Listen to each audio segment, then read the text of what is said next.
The transponder that came through on the Corvale Reach approach channel was barely a signal at all. It read as a repair request, filed under the lowest priority code the annex used, the kind of ticket that sat in a queue for weeks before anyone looked at it. I only saw it because I was the one standing watch when the automated relay flagged a life sign anomaly buried inside the maintenance data. Something was still breathing on that ship.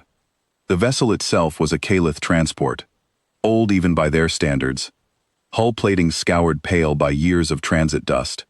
I had treated Calith before, on rotation through 3 different stations, and I knew enough of their physiology to know what I was looking at before the boarding ramp finished lowering. A bonded pod moves like a single organism wearing several bodies, the same tilt of the head, the same half-second delay before any of them speaks, because the words come from the lattice, not from any one throat. This pod didn't move like that. It didn't move at all. 6 of them lay along the corridor in the shapes their bodies had settled into when the failure hit, and it took me less than a minute to understand that 5 were gone. The 6th was breathing. She was young, by whatever measure the Calith used for it, curled against a support strut with her hands pressed flat to the deck, as if she were still trying to feel something through it. Her skin had gone the dull gray-green that meant oxygen starvation, and her eyes, when I got close enough to check them, tracked me without any of the shared, layered awareness I'd seen in bonded Calith. She was alone in there. Whatever had let 5 other bodies think as one thing had broken in her, or around her, and left just her. I had her on a stretcher and into the Solace Bearings Bay before the Annex Traffic Office finished processing our docking request. My crew is small, 6 of us, one aging hospital ship built for exactly this kind of unglamorous, unescorted work. No war fleet behind us, and no expectation of one. We stabilized what we could stabilize. Her chest cavity had partially collapsed under the pressure loss. That was straightforward. The kind of thing I'd repaired 100 times on 100 species. What wasn't straightforward was the readout from the neural array once I got a monitor on her. A lattice interface, still physically intact, still capable of receiving, transmitting into absolute silence. Nothing on the other end, nothing to answer her. The response from the Calith assembly came 4 hours later, routed through the Annex's diplomatic channel, polite and unhurried in the way of people discussing an already settled matter. They thanked us for the recovery effort. They confirmed the pod designation and noted, with what I can only describe as procedural regret, that a node severed from active lattice contact for longer than the threshold period was, under their law, no longer considered a continuing person. The self that had existed was understood to belong to the collective, and the collective for that pod no longer existed. They requested we hand her over for what they called standard passage, a term I had to ask a station translator to unpack for me. It meant we were to stop treatment and let her die where she was comfortable, with dignity, on schedule. I read that message twice, standing in my own bay with her monitor ticking along beside me, her chest rising and falling under my hand's work, and I did not see anyone in that room who had stopped being a person. I told the assembly liaison I needed more time to stabilize her for transport. That was true. It was also the excuse I gave myself for not answering the real question, which was whether I intended to hand her over at all. My second officer, a quiet man named Torres who had served with me longer than anyone else aboard, found me in the bay that night, reviewing her scans for the 3rd time.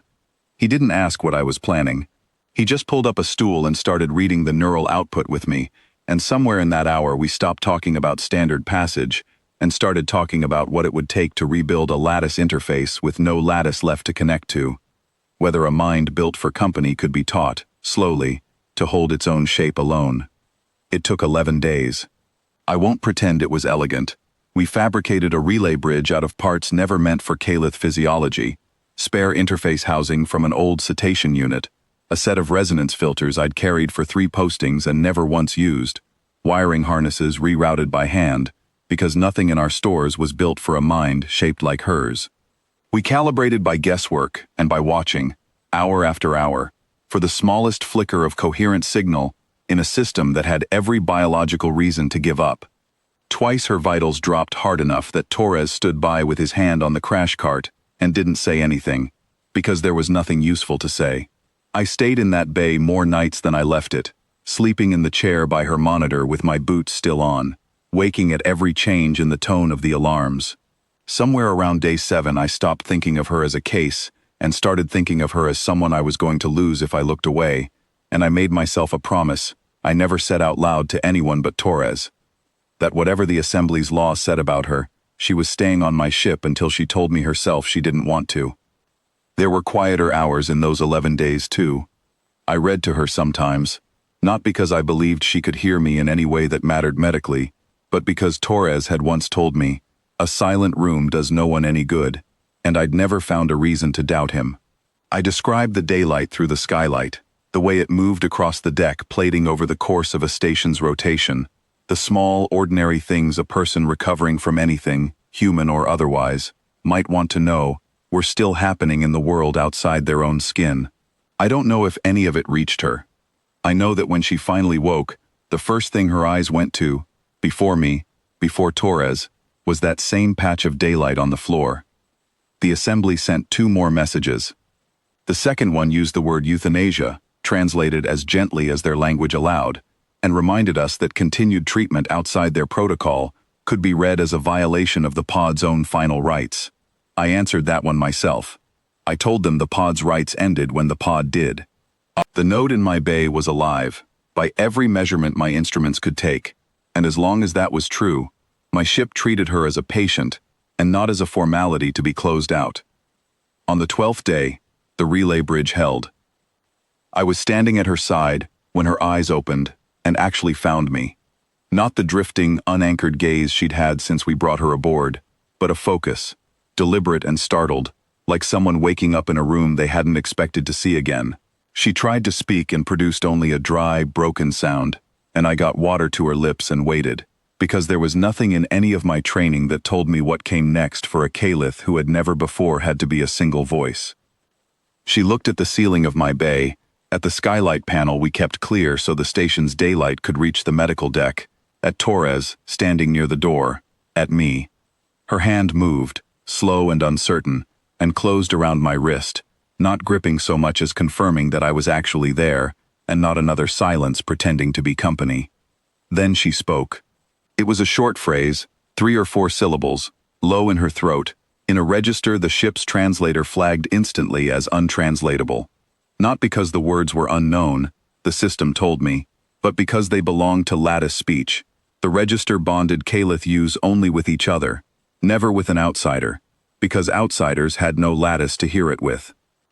The translator gave up and returned a blank field.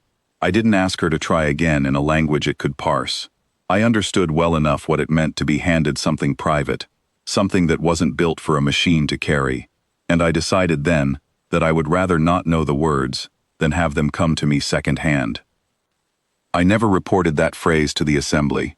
It isn't in any log I filed, and it isn't in the medical record I sent back with her when, 3 months later, she chose on her own to reconnect with a Caliph relocation pod on Corvale Reach, and start again as, in her own new-made words to me, a lattice of one becoming a lattice of more. She still writes. Not often, and never in a way the system fully renders, but often enough that I know she remembers the bay, and the skylight, and the 11 days nobody outside that room believed were worth spending. I keep the message she sent the morning she left docked in my personal log, unopened by any translator, exactly the way she gave it to me. Some things are owed to the person who said them, not to the record. I was ordered to let her go. I stayed instead, and I would do it again, every time, for anyone the universe has already decided isn't worth the trouble.